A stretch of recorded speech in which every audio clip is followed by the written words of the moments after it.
Fala, torcedora vascaína! Fala, torcedor vascaíno! Canal Resenha no ar, agora com aquele bate-bola semanal que a gente traz para você. Hoje eu estou aqui, Daniel Bastos, com meu amigo Leandro. Infelizmente, o Lipe Simões vai poder participar por uma questão técnica. Arthur e Cadu lá nos bastidores. E hoje, como a gente prometeu que o canal é de torcedor para torcedor, a gente tem a participação de um torcedor ilustre, nosso querido amigo Antônio Negrão, vascaíno roxo, que vem participar com a gente aqui no canal. Sofrendo aí, gente. Boa noite a todos. Prazer estar junto com vocês aí. Obrigado aí pela oportunidade aí de estar falando com vocês aí. Excelente projeto. Prazer todo nosso, Negrão. Você, torcedor que queira participar com a gente, aí, tá vendo? A gente trouxe um torcedor hoje, primeira vez, e isso vai ser recorrente aqui no canal. Antes da gente começar com as notícias, eu não posso esquecer de pedir para vocês o quê?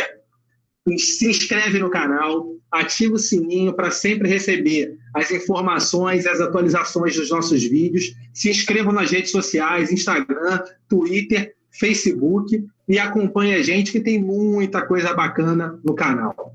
Valeu? Vamos lá!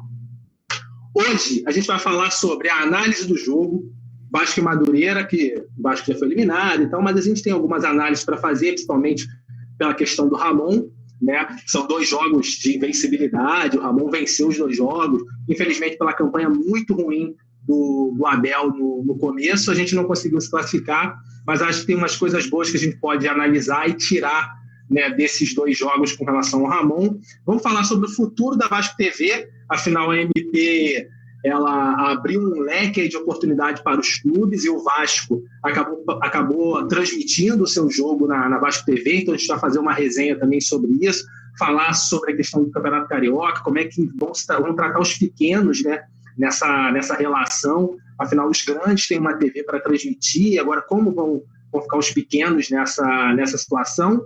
Vamos falar sobre o Guarim, que está nessa celeuma de vai embora, fica, ele é fundamental para o time, ele não é fundamental para o time. A gente também vai falar um pouco sobre isso, e sobre a volta do Brasileirão e sobre a volta da Copa do Brasil, que está aí na porta, né? A CBF parece que já deu mais datas, a gente também vai conversar um pouco sobre isso. Então é isso, vamos começar a resenha, vamos começar o bate-bola falando do jogo. E aí, Leandro, Vasco e Madureira? O jogo... Então, a gente fez um primeiro tempo abaixo, né? Principalmente a nossa válvula de escape. O Madureira ficou bem fechado ali, num sistema de 5-4, né? Então, cinco caras na frente da linha da área é pesado. É difícil você transpor. Normalmente exige ou triangulações ou 1-1 eficiente, né? Que é quando aí a gente tem esse 1-1 muito bom com o Vinícius e com o Thales, só que a maior parte das tentativas que o Thales executou, ele errou, né? Ainda você vê claramente que no primeiro tempo ele estava ainda sofrendo aí com essa questão do tempo que ele ficou fora, né? Por conta de lesão. O Vinícius não conseguiu também ter um bom desempenho, o time ficou bem abaixo. Aí o destaque louvável por Ricardo Graça e por Andrei, novamente, 2 partidas seguras no primeiro e no segundo tempo. O Andrei conduzindo bem a bola, fazendo bons passes. Detalhe não consigo entender, isso aí, nada contra a pessoa, que ele é super carismático, que é o Felipe Bastos, mas o primeiro tempo e o segundo tempo muito abaixo, não tem condições de estar no meio-campo do Vasco. Ele tenta fazer passes em profundidade ou fazer enfiadas de bola. Tudo que ele tentou, ele errou. O que ele acertou foram passes de lado, né? Coisa simples. Então, eu acho que ele distou. Tanto que no segundo tempo, com a entrada do Raul no lugar dele, o time ficou muito mais dinâmico no meio-campo. O elenco ganhou velocidade, né? O Vasco teve mais velocidade, conseguiu fazer mais transições. O Thales voltou outro jogador para o segundo tempo. Infelizmente teve que sair. Eu acho que ele não aguenta jogar 90 minutos. Então, num panorama geral, eu acho que está de bom tamanho, porque o Madureira é um time melhor taticamente do que o Macaé. Apesar do Madureira não ter oferecido nenhum tipo de Só teve 2 chances ali, né, que o juizão ajudou a gente, que foi o gol que foi anulado, que a gente faz o gol na sequência, e o lance que o cara perdeu lá, eu não lembro o nome do atacante do Madureira, perdeu um gol claro. Catatal, o Catatal. Tá na pauta, né? Que tá vindo pro Vasco. Tá vindo pro Vasco. Não dá para acreditar, não sei quem tá no departamento de futebol para fazer esse tipo de análise. Mas são as minhas considerações. O Thales entrou no jogo, o time ganhou velocidade com a entrada do Raul, Bruno César entrou incrivelmente, conseguiu dar uma certa dinâmica. Não foi nada de espetacular, mas eu daria uma nota 5, 6 para ele. Né? Foram as 3 peças aí que conseguiram dar um certo dinamismo. E o Cano, não tem o que falar do Cano, né? Um cara que faz mais de 70% dos gols do time, isso é preocupante, porque a gente tem que pensar que o Campeonato Brasileiro agora vai entrar domingo e quarto, o cara se lesiona, o time foi embora. Verdade é essa. Mas será que isso aí não é... Mas isso não é culpa, às vezes, do time, não? Eu acho que falta muita finalização dos outros, a questão da precisão. Você vê lá, o Andrei teve várias oportunidades de dar um chute, deu chute fora da área, mas tudo entregou quase no colo do goleiro, fez o nome do goleiro na partida, né? Pelo menos essa foi a minha visão, né? Não, tá correto. Isso também está no dado estatístico, né? Que o time... Até o Globo Esporte fez uma matéria recente que tem que dividir os gols e não só centralizar no Cano. Tem baixa efetividade quando não é o Cano que está finalizando. Isso faz parte da comissão técnica, né? De fazer um trabalho de finalização, principalmente com quem chega de trás, né? Andrei, Felipe Bastos. No caso ali, os jovens garotos, são muito garotos, a gente não tem como exigir super finalizações do Thales e do Vinícius. Então, eu acho que o problema maior é esse. A gente está acostumado com alguns jogadores de ponta, tipo Alex Dias, tipo o Éder Luiz, o Leandro Amaral. Não eram jogadores que... O Leandro Amaral até era, né? Mas quando ele jogou com o Romário, especificamente, ele jogava mais na ponta. Eles eram jogadores de ponta, mas que puxavam para o meio e batiam no gol. Isso aí é a crítica do Negrão, né? Realmente. Quem chuta no gol nesse time é o Cano. É o Cano. Quem pega, mata e chuta é o Cano. Aí a minha crítica, assim, a gente estava conversando aqui nos bastidores sobre o Felipe Bastos, né? E aí a minha crítica é se você coloca o Felipe Bastos, que todo mundo fala, o Felipe Bastos tem um bom chute, não sei quem tem um bom chute, e ele não usa isso durante o jogo. Entendeu? A gente vê só o Andrei, só que o Andrei joga uma faixa de campo atrás do Felipe Bastos. Então, assim, para o Andrei poder chutar, para ele chutar, ele tem que passar uma linha a mais do campo para poder chutar. Ou trocar de lugar com o Felipe Bastos. Que aí é a minha maior crítica. Que era isso que deveria ser feito. Na verdade, o Felipe Bastos não tem mais condições de jogar ali onde ele joga. Ele não tem condições técnicas e táticas de fazer a função de segundo homem de meio campo. O nosso melhor meio campo é o Andrei. Ele é o Andrei, indiscutivelmente é o Andrei. Então, esse homem ali, até para chegar mais próximo à área, e o Andrei já fez alguns golzinhos aí, tanto de fora da área quanto entrando na área. Quem tem que pisar na área é quem sabe fazer gol. Quem sabe fazer gol. Quem sabe fazer gol nesse time é o Cano, que, como o Leandro falou, já fez mais de 70% dos gols do time. É o Pikachu, que indiscutivelmente, quando a bola chega, ele faz também o gol, embora ele tenha perdido contra o Macaé e tal, mas ele é efetivo. E o Andrei. Os demais jogadores, eles não são goleadores, não são jogadores que sabem fazer gol. Então, a gente tem que se aproveitar da característica dos jogadores. Se a gente tem no elenco esses 2 jogadores que sabem fazer gol, que sabem chutar, que sabem pegar uma bola que vem de trás e chapar ela direto pro gol, a gente tem que aproveitar isso aproximando mais eles da área. Entendeu? Então, assim, essa é a minha crítica com relação principalmente ao jogo. O Leandro falou, o time do Madureira é um pouco melhor, o Madureira se postou ali com 2 linhas, uma linha de 4, uma linha de 5. Então, assim, dificultou um pouco mais, é bom. A gente vê que a gente efetivamente precisa de reforços para jogar principalmente o Brasileiro e a Copa do Brasil e a Sul-Americana, mas a gente já vê uma postura diferente do time, né? É um time completamente diferente do time do Abel. Eu até concordo, é verdade. Eu até concordo com você, a questão, eu até ia criticar nessa formação do Ramon, vejo vocês conversando, que o André realmente tinha que estar no lugar do Felipe Bastos. E nós não temos o cabeça de área que tínhamos na época que fomos bem sucedidos. Nasa, Luizinho, aquele cara que chega junto, o Newton maluco, que fechava, quem passava ele cortava a perna. Então falta esse cara para segurar ali, né? O André não é esse cara, e a gente viu isso no Madureira, contra o Madureira, que as poucas vezes que eles tiveram a oportunidade de acelerar, era de cara para a zaga. E aí nós temos algumas deficiências, que é o nosso amigo Henrique, aí, que pode até ajudar na zaga, mas não segura um avanço rápido, né? E aí a gente teve o Catatal que perdeu aquele gol feito lá, né?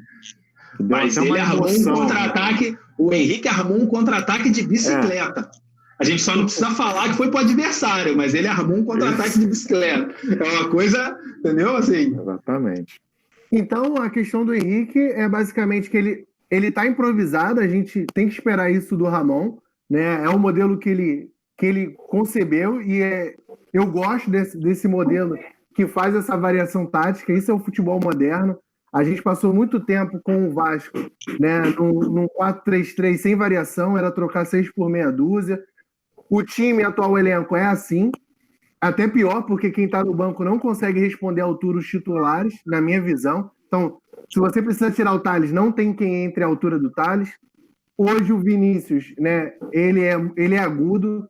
Então, se ele não estiver bem, a gente já perdeu a direita, né? Porque o Pikachu tem que compensar essa perda dele, se o Vinícius não estiver bem. E no banco a gente não tem ninguém tão agudo assim, né? Que vai lá no fundo, que vai para um 1-1. Então, é um garoto, a gente tem que cuidar. Então, voltando para o Henrique, eu acho que não tem muita escolha para o Ramon. Ramon não tem saída. Ele tem um modelo e ele olha para o banco e ele fala, eu tenho um garoto que ele não confia e tem o Henrique que já tem ali uma gordura no profissional, né? Ele já está no profissional há muito tempo. Então, ele tem deficiência técnica? Tem. Ele faz, a princípio, nesses 2 jogos, tirando essa bicicleta que ele armou o contra-ataque, não comprometeu. Sim. Eu tenho que ser justo na minha visão. Ele não comprometeu, mas também não ajudou. Ele não sobe, ele fica preso, né? Ele ficou menos com a bola, ele ficou menos com a bola. Isso eu acho que é uma questão a se ponderar. Eu acho que o Ramon também pensou muito nisso. Agora, é muito pouco, né? A gente tem um jogador que faz só isso, entendeu? Muito pouco, é muito pouco. E aí, vai lá pro Carioca, toca aí. Então, eu queria aproveitar que a gente está falando sobre o Campeonato Carioca e a análise do jogo, Campeonato Carioca, e a gente falar sobre a questão da Vasco TV, né? A gente está fazendo a análise do jogo e o jogo passou na Vasco TV por conta da questão do MP, o rompimento do contrato com a Globo, da Globo, né? O rompimento do contrato pela Globo, e aí a Globo liberou o Vasco para transmitir.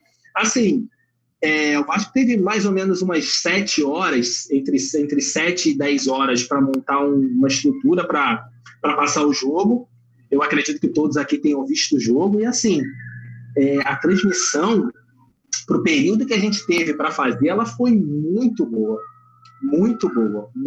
de verdade, Assim, óbvio que para uma primeira transmissão tem algumas coisas para melhorar, né? Questão de posicionamento de câmera, microfone, etc. Mas no geral a transmissão foi muito boa. Tinha replay, tinha tudo. Agora, o que me deixa assim preocupado é que a gente tem os 4 grandes aqui no Rio, né? Com as suas TVs, Botafogo, Vasco, Fluminense, Flamengo, Fluminense que até amanhã, depois de amanhã, né? Deve transmitir a final da Taça Rio. Agora, como é que vão ficar os pequenos nessa questão, né?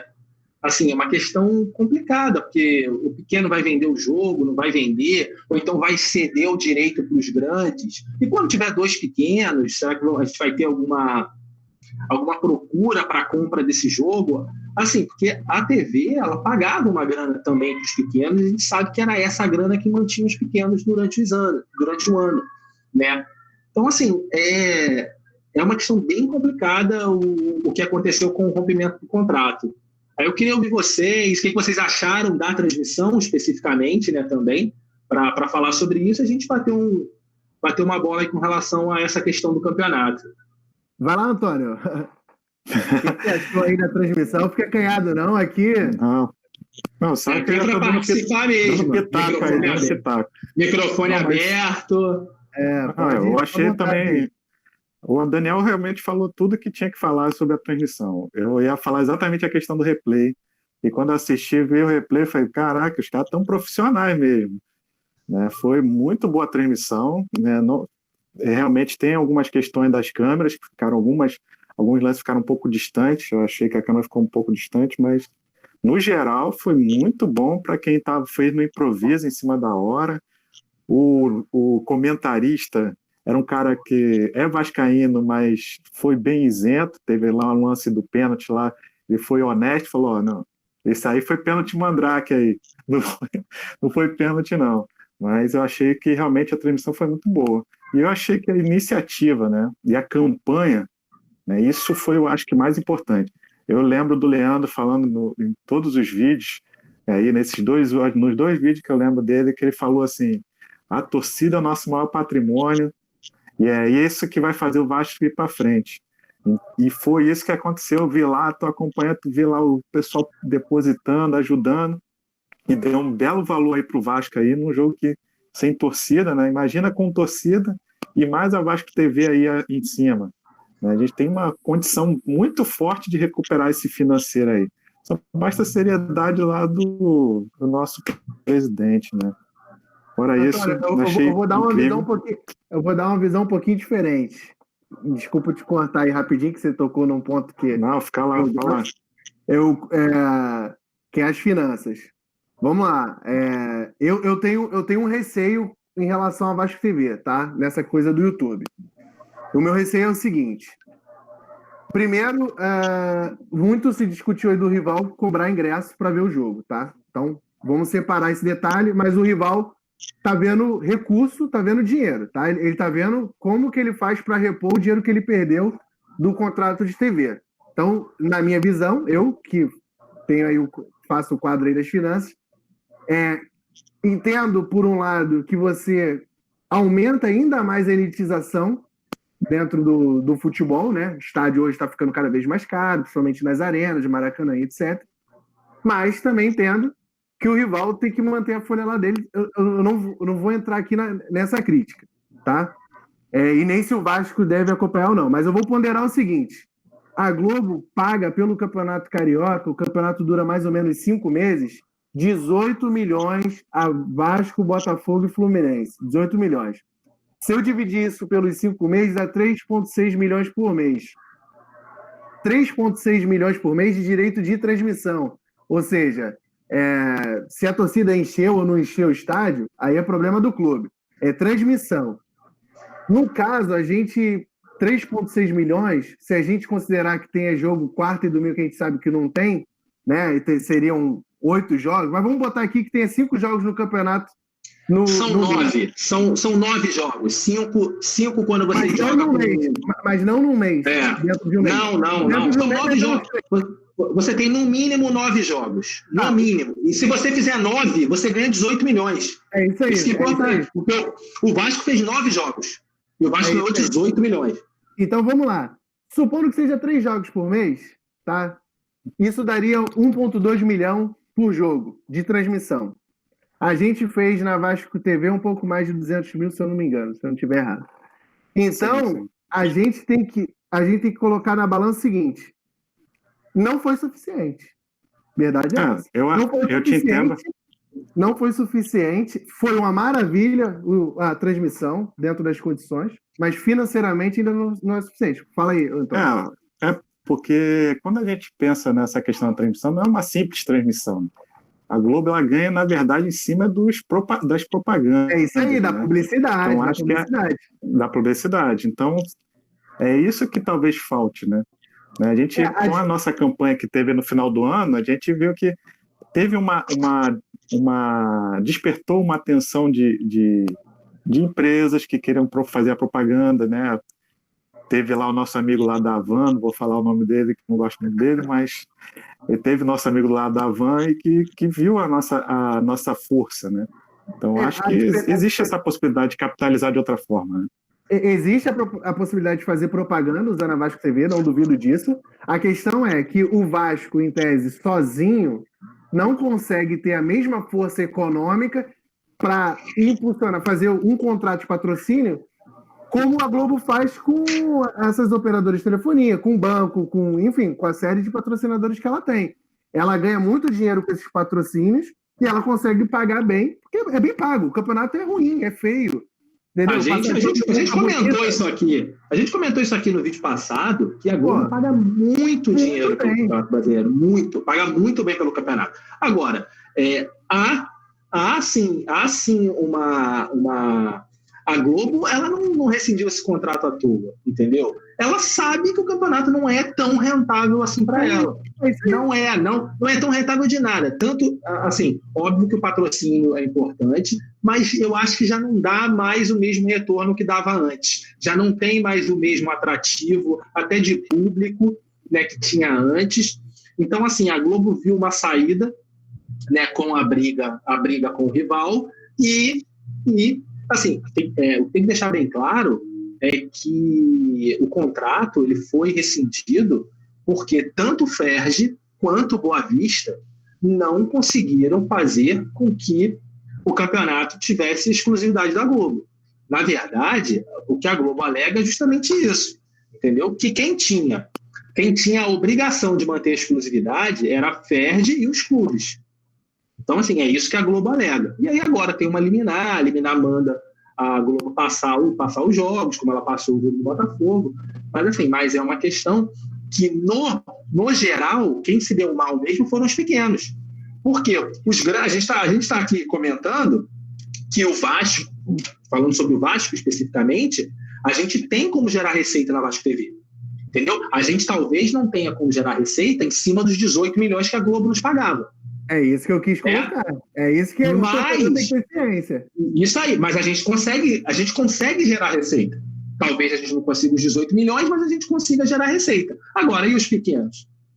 Né? Esses vão gerar que receita? Se o Vasco gerou 200 mil, o Flamengo gerou acho que 1 milhão, e olha que foi uma briga, tal, não sei o que, uma coisa nova, tanto para Vasco quanto para Flamengo, e o Vasco, que é o clube que talvez tenha a maior demanda reprimida de torcida desse país. Depois que a gente fez com relação aos nossos torcedores, a campanha agora de inscrição na Vasco TV, o Vasco e a gente só conseguiu 200 mil, e o Flamengo só conseguiu 1 milhão. Você imagina, os pequenos, eles não conseguiram nada.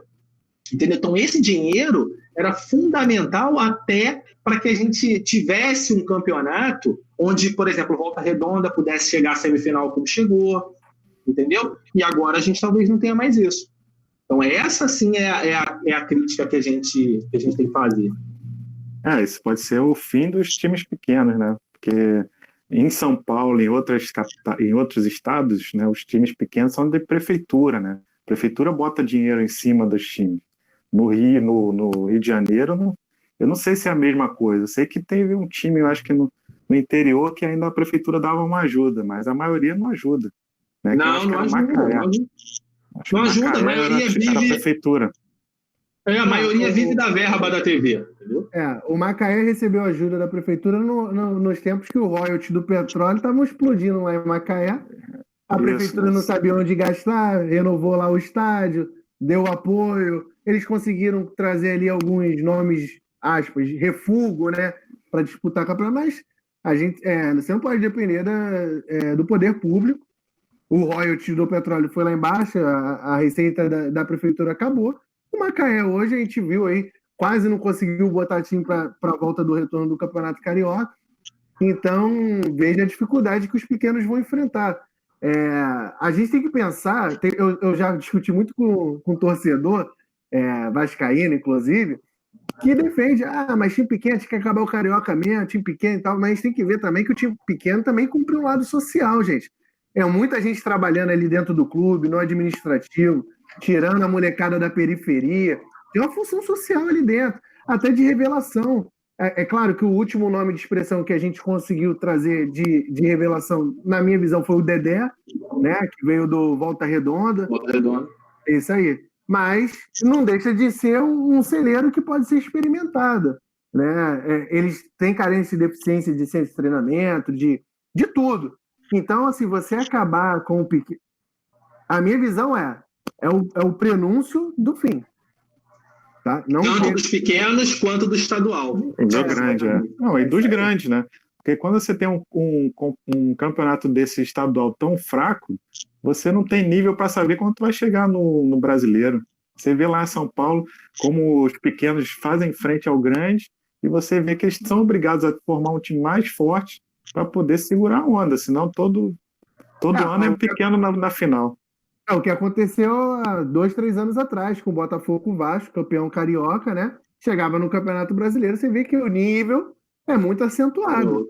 É outro, o nível é outro. O Campeonato Carioca já não é parâmetro para outras competições há muito tempo, é pré-temporada. Tem que levar o tem aquele charme, né, de tirar o sarro, da gente ganhar do rival e tal, se chegar na final, o rival tira sarro com a gente. Aí, pô, aí o Fluminense que não chega há muito tempo, a gente vai tirar um sarro deles que eles não conseguem chegar há muito tempo. Então, mas em suma, é isso. É a gozação do torcedor. Financeiramente, atrativo e tático, técnico, né, para você ter parâmetro para as competições, o campeonato já está falido há muito tempo. E me preocupa essa questão dos pequenos, dessa questão do contrato, né? De não ter o risco, inclusive, de não ter o estadual. Vamos ver o que a elite do futebol vai decidir junto. Até a Ferg mesmo está correndo risco. Sim. Que é onde ela dava aquela, né, aquela tetinha. Aquela mordida boa, né? Nos borderou. Eu vou aproveitar que você falou. Eu vou aproveitar que você falou a questão da tática, técnica, vou emendar já no nosso segundo assunto, que quando a gente fala de tática, técnica, o time melhorar tecnicamente, a gente tem uma questão para ser debatida aqui, vou tentar debater de forma rápida até, porque a gente ainda não tem uma decisão, que é a questão da saída do Guarim, a possível saída do Guarim, né? O Guarim está tendo problema com a esposa, e parece que já externou aí a direção do Vasco o desejo de voltar para a Colômbia por uma questão de não estar conseguindo ver os filhos, ter contato e até de reatar com a esposa. Né? A gente, assim, em off já conversou com relação a isso, né? O Guarim é uma liderança técnica, né, no elenco, um elenco que carece, né, disso, só que a gente também conversou que, assim, eu não acho que o Guarim seja imprescindível, né? Eu acho que o Guarim é importante, até pelo nome, pelo jogador que é, mas não é um jogador imprescindível para esse elenco, né? Até porque ele é um jogador que não entrou em forma ainda desde que chegou, a gente não sabe como é que vai voltar pós-pandemia, ainda tem isso também. Assim, seria importante manter um elenco e reforçar o elenco. Agora, não sendo possível manter o Guarim, eu acho que ele deve ganhar um salário alto, né, um salário bom. Talvez a gente consiga trazer um jogador para ajudar, que é o 10, que a gente precisa até mais do que o que o Guarim faz ali no campo, né? Aí eu queria saber de vocês aí, o que vocês acham. Eu não estou tirando assim, eu acho o Guarim imprescindível. Eu falo isso. E aí, rascada aí, ó. Esse eu acho ele um bom jogador. O Daniel tá falando que o homem pode ir embora, pegar o voo, paga até multa. Aí. Vamos dar dislike no vídeo, hein, cara. Eu acho assim, eu acho que o melhor dos mundos seria o Guarim ficar e a gente reforçar. Só que a gente não tem como fazer os dois. Entendeu? A gente não tem como fazer os dois financeiramente. Então, eu acho que não seria má ideia abrir mão do Guarim, porque também não interessa ter o Guarim e ele não está 100% aqui. Entendeu? A gente precisa que ele esteja 100%, tanto de cabeça quanto fisicamente, para que ele possa nos ajudar efetivamente como ele ajudou ano passado. Mas a gente também não pode ter um jogador que ganha o que ele ganha para jogar meio tempo. Entendeu? A gente precisa de um jogador que venha para realmente ajudar e municiar o Cano. Ele sabe fazer gol. O lance é isso que você falou, é 100% em tudo, né? E isso é que está preocupante, a gente não tem certeza se ele vai estar 100%. Infelizmente, né? E ele já mostrou, pelo menos ele fez o seu lobby nas férias aí, fez tatuagem, mostrou que já ama a torcida, que estava pronto para fazer um ídolo aí no Vasco. Mas se ele não tiver 100%, ele não vai ser aquele cara que vai fazer diferença. que a gente já vem desse histórico de pegar jogadores aí em fim de carreira, mas que quando chega aqui no Brasil, o cara faz o nome dele de novo, né?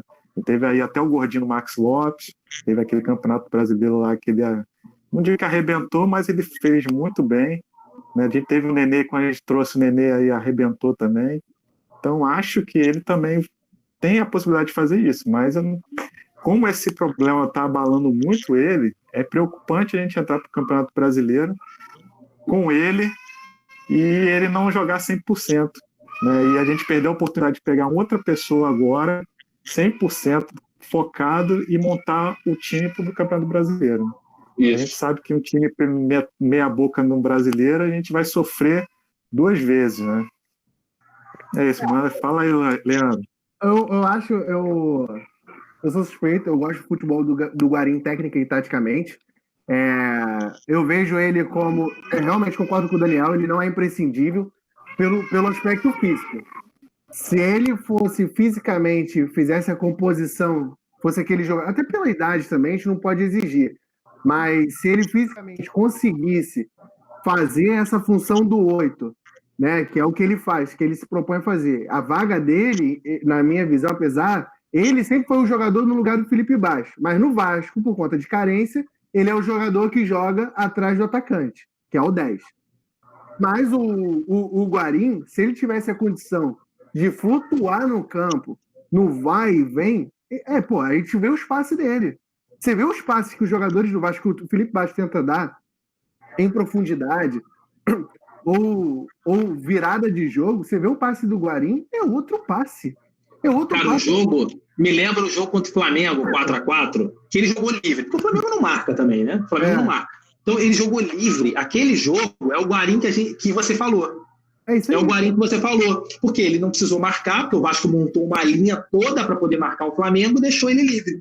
Lá na frente com o Marrone, e mais o Thales não jogou, o Thales estava na seleção, foi o Marrone mais um, agora eu não lembro. Eu não lembro quem compôs o ataque naquele jogo mais. Não, foi o Marrone, foi, com certeza. O Ribamar foi o segundo. O Rossi. Marrone e o Rossi. Ele pegava a bola e ele jogava no desafogo, que era ou pro Rossi ou pro Marrone. Mas aí tu falou, né? A bola batia no pé dele, mandando livre, podendo levantar a cabeça, ele é outro nível. Só que só jogou um tempo. É isso aí, por causa do físico dele. Eu acho emblemático o vídeo que ele fez lá em São Januário, já foi apurado. Não tinha ninguém em São Januário, o Campelo não sabia, ninguém sabia, o presidente não sabia. Ele chegou pro porteiro e falou: deixa eu entrar. Ele falou: porra, é um homem. Deixa eu entrar. Ele não vai abrir. Tem que abrir. O cara tem a chave, pô. Tem que abrir, maluco. É o tipo do maluco que eu falo aqui. Esses malucos, eles usam banheiro de porta aberta em São Januário. Ninguém reclama, não, maluco. O detalhe não é isso. Ele tem identificação com o clube, com a gente. É uma parada que tu não explica. Entendeu? Não é sentimento. É a mesma coisa que a gente sente aqui. Eu acho que ele já tá, apesar dele ser jogador profissional, tá ali para receber, para cobrar salário em dia, etc. Mas eu acho que ele se deixou contagiar por um sentimento, que é o sentimento que a gente tem como torcedor. Entendeu? De querer o clube bem, de gostar da torcida pedindo para ele ficar, do estádio cheio. São Januário é um estádio emblemático pra caramba, fora o lado histórico. Aquele negócio quando tem 20 mil, meu irmão, só quem tá ali sabe como é que é a parada. São Januário é estádio de outro mundo, é de outro mundo. Por mim não mudava nunca, deixava aquele negócio lá. Eu sei que tem que modernizar por conta de arena, comportar mais gente, mas o estádio treme. A gente faz gol, começa a tocar lá, a gente começa a cantar a música da Unidos da Tijuca, treme o estádio literalmente. Então o jogador sente aquilo. Eu já fui em jogo, teve um jogo que eu não esqueço, foi 1-1 com o Atlético Paranaense na Copa do Brasil, a gente empurrando o time, os caras olham pra arquibancada, irmão. É caldeirão mesmo, São Januário. Então o cara se... A gente já ganhou muito jogo, cara. A gente já ganhou muito jogo. A gente já levou muito time ruim demais nas costas. É o que eu falo, o maior patrimônio do Vasco é o torcedor. Então a torcida tem que chegar junto em todos os níveis. Mas o cara se identifica. O cara gostou disso. O Maxi Lopes gostou. Entendeu? O cara chega aqui, ele vê a paixão da gente. Então eu acho que ele tá na dúvida. Ele ter ido em São Januário é porque ele tá na dúvida. E é uma dúvida que é cruel para quem é pai aqui. Eu não sou pai, mas para quem é pai de família, sabe qual é a parada? Escolher entre o filho e... É difícil, pô. É difícil, a gente não pode aqui julgar o cara. Ah, vai embora. Eu tô vendo o torcedor fazer isso é maldade. Ah, vai embora mesmo. Pô, não é assim, mano. É difícil. Pô, é os meninos do cara. E o cara tem dedicação e é diferenciado técnica e taticamente. Ele aparentemente está em forma, né? A avaliação técnica do Vasco diz que ele se condicionou bem, está bem condicionado. Ritmo de jogo é outra parada, tem que estar jogando, mas ele seria uma puta ajuda dentro desse ele encorpa qualquer elenco. Eu acho que assim, a gente, já passando até para o próximo assunto, que é a volta do Brasileirão e a volta da Copa do Brasil, que a gente precisa reverter um jogo contra o Goiás, assim, é nítido na cabeça de todo torcedor que a gente precisa encorpar esse elenco, a gente precisa, até por conta dos 2 jogadores de ponta que a gente tem, que são 2 meninos ali. Então eles precisam de uma retaguarda para que possa dar sustentação para que eles possam jogar, né? Que é o Thales, que a gente sabe da qualidade do Thales, né? O Thales voltou mal, mas, pô, o menino está quase 8 meses sem jogar, é completamente aceitável. Leandro falou aqui bem, quando a gente conseguiu mudar o esquema, ele não ficar mais com 2 jogadores em cima, ele voltar um pouco mais, tentar sair um pouco mais da ponta, ele jogou bem no segundo tempo, só que faltou perna, porque ele já vem há 8 meses sem jogar. Mas, assim, todo mundo aqui sabe da qualidade do Thales, não só a gente, a Europa também sabe, né, da qualidade do Thales. E, assim, e tem o Vinícius, que é aquele jogador que vai pro mano a mano mesmo. Só que a gente precisa do quê? Do Guarim. A gente precisa do Guarim, que é para falar pro menino assim: agora não é hora de correr não, meu filho. Agora é a hora, toca aqui no pai, toca aqui, toca ali. É a hora que a gente está ganhando, toca aqui. Então, assim, minha análise com relação ao Guarim, assim, eu falo abertamente, para mim o Guarim não iria embora. Embora eu não ache que ele seja imprescindível para o time. Mas eu acho que ele... O Cano é imprescindível. Não, o Cano é imprescindível, isso. O Cano é imprescindível. O Guarim, eu acho imprescindível para a evolução dos meninos no elenco. Eu acho ele imprescindível para a evolução dos meninos. E aí eu falo do Thales, falo do Vinícius, falo até do Andrei. Entendeu? Por quê? Porque um jogador desse, o cara marca ele e deixa o outro lá. Entendeu? Então, assim, aí o menino tem mais espaço para jogar. E o menino tem esse jogador diferente, tecnicamente e taticamente, para falar para ele: segura, meu filho, vai dentro, segura. Entendeu? Então, assim, o melhor dos mundos era para a gente disputar um Campeonato Brasileiro que vai ser difícil por conta do calendário apertado, era a gente reforçar e manter o Guarim. Né, e manter o Guarim 100% aqui. Né? Ele bem, o Leandro falou, eu também não tenho filho, o Antônio tem filho, ele pode falar melhor. Então, assim, é foda, realmente. O cara manter a cabeça aqui e não conseguir tá bem com a família. Exatamente o sentimento dele, eu imagino. Né? Então, eu acredito que ele não vai ficar. Infelizmente... E se realmente... Eu não sabia qual era o problema. Eu ia perguntar até para vocês, a gente nem deu tempo de conversar antes do vídeo. Mas sabendo que é coisa de criança, cara, ele realmente está desesperado. Por isso que ele foi lá no clube, porque eu acho que ele já estava decidido a ir embora, e foi lá no clube, olhou e já bateu no coração de novo aquela dúvida e tá nessa. Né? Então, acho que se ele não conseguir resolver lá na Colômbia, lá com a esposa dele, essa situação, eu acho que ele vai. Infelizmente. Eu acho ele imprescindível, sim, para o Vasco, exatamente por isso que você falou. Eu acho que se ele jogasse com o Andrei do lado, ele ia botar o moleque em outro padrão. Ele ia mostrar para ele o que a experiência da Europa fez com ele.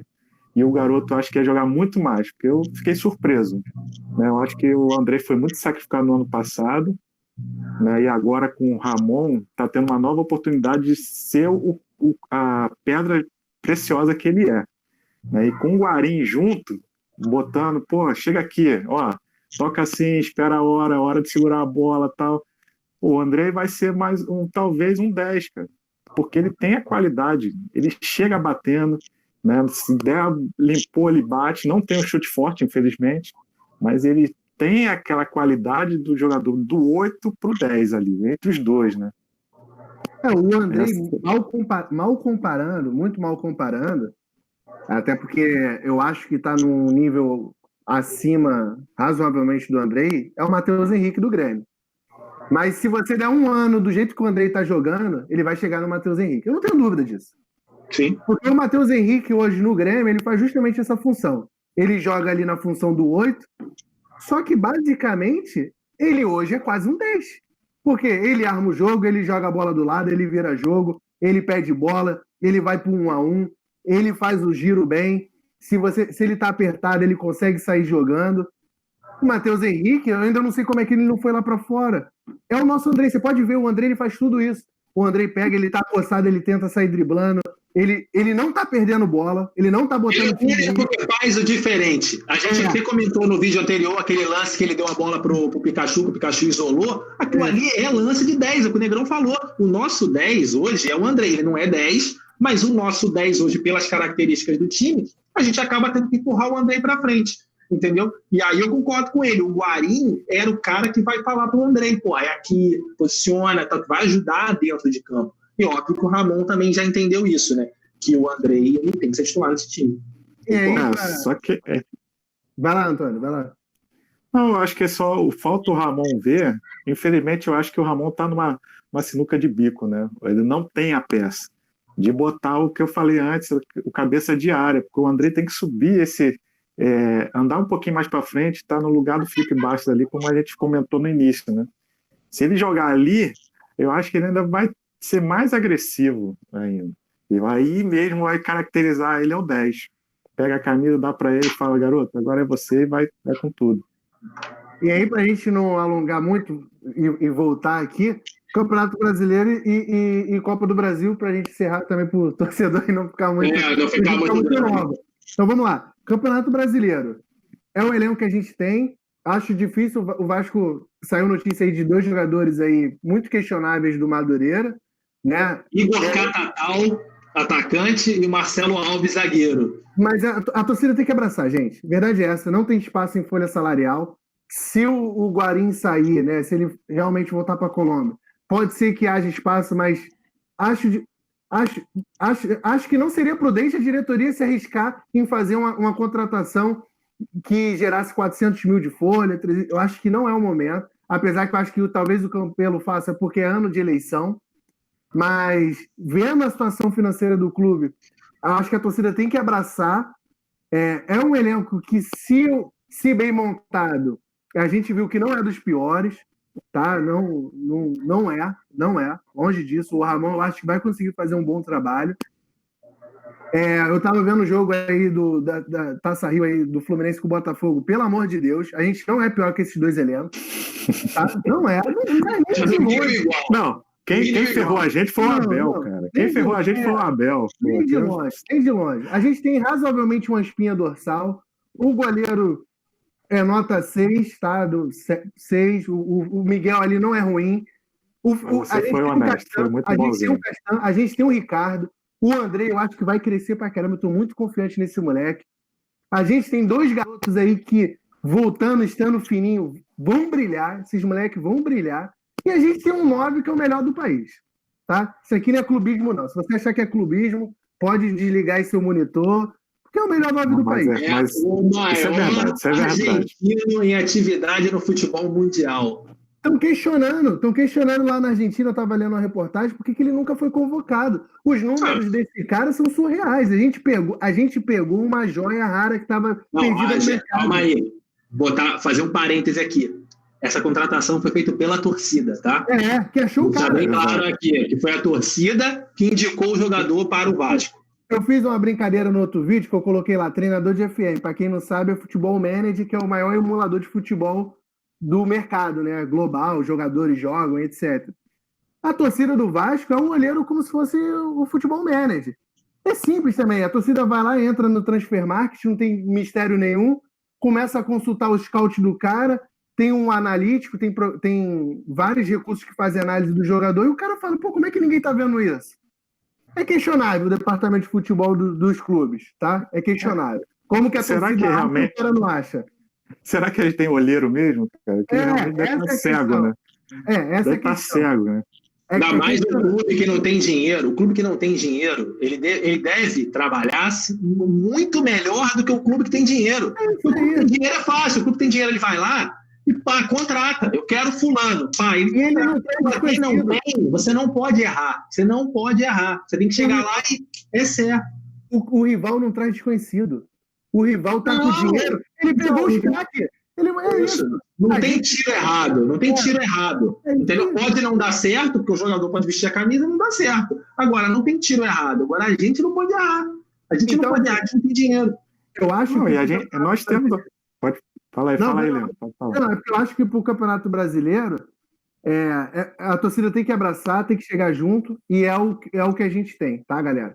E eu acho que a gente não vai sofrer risco se taticamente a gente tiver um bom desempenho. A gente já viu isso em outros times menores. Chapecoense passou muito tempo com um time questionável no papel, né? Mas você vê que tinha uma espinha dorsal e passou muito tempo sem correr risco de cair, o próprio Bahia, etc. Agora, a gente precisa ter gestão que acerte a folha salarial e que a gente faça um papel tático bom. E para a Copa do Brasil, eu acho que é difícil, mas o Goiás não é nenhum bicho-papão, um time bem montado, a gente tem total condição de chegar lá e dar 2-0 neles e partir para o abraço para a próxima fase. Toca aí, Antônio, para eu não me alongar. Não, eu até ia comentar outra coisa, mas como você citou essa questão do Goiás e time montado, é só você lembrar o Atlético Paranaense do ano passado. Era um time mediano, Marcelo Cirino estava lá, cara. Era um time simples, com um técnico que tinha montou uma estrutura, um belo caldeirão, e foi o suficiente para ele fazer uma boa campanha, conseguir um título, garimpar um títulozinho ainda. E é o que a gente pode fazer. O Ramon está fazendo. Eu não acreditava que ele ia fazer um bom trabalho, mas eu me surpreendi, mordi minha língua, e queimei minha língua. Então ele está realmente montou a estratégia direitinho, montou o time direitinho com o que tem. Agora é montar, pegar pecinhas, uma aqui, outra ali, olhar esses mercados menores, que a gente está esquecendo de olhar os mercados menores, que a gente não tem dinheiro para ir no mercado grande. Ou é cara se aposentando, ou é mercado menor. Tem o Chile, tem o Uruguai, tem lá na própria Argentina, às vezes consegue garimpar um bom jogador lá. É o que tem, né?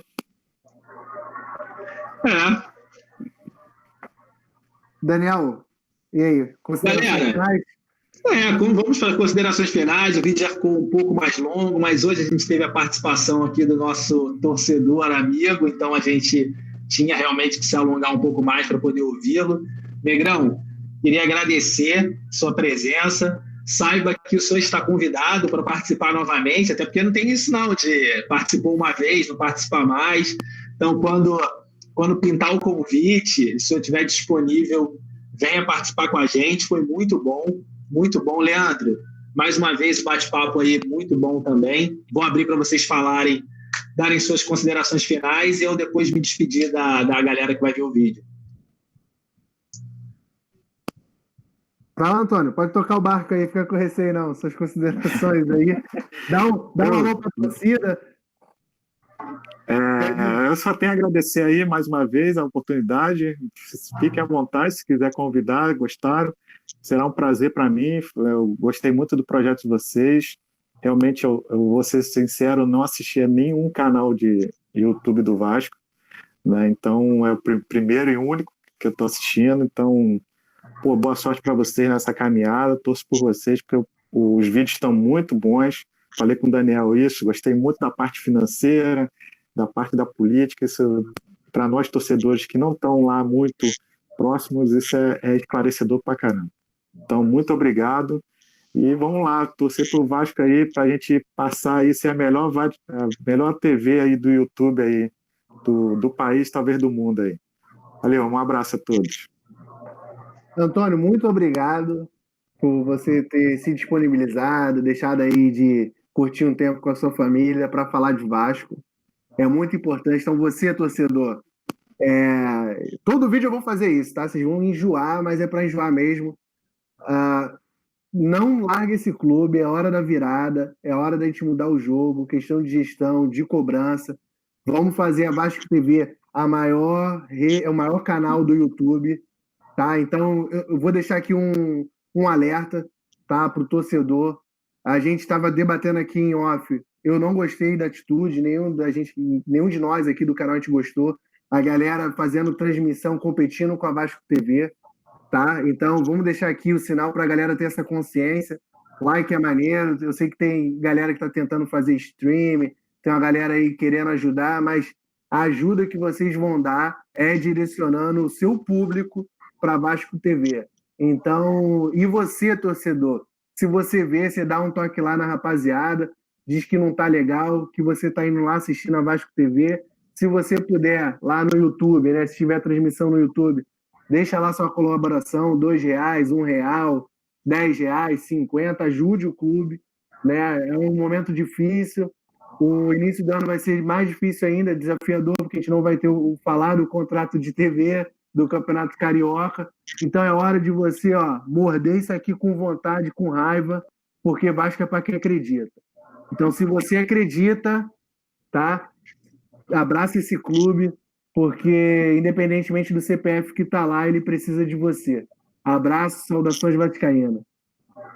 Isso aí, Leandro. Bem lembrado a questão das transmissões que foram feitas simultâneas, alguns canais, irmãos nossos, né, que falam de Vasco também, e aproveitaram a transmissão da Vasco TV para pegar o stream da Vasco TV e passar no seu canal. Realmente é bem complicado. Agradecer você que estava aqui com a gente, que ficou aqui com a gente, né, até agora.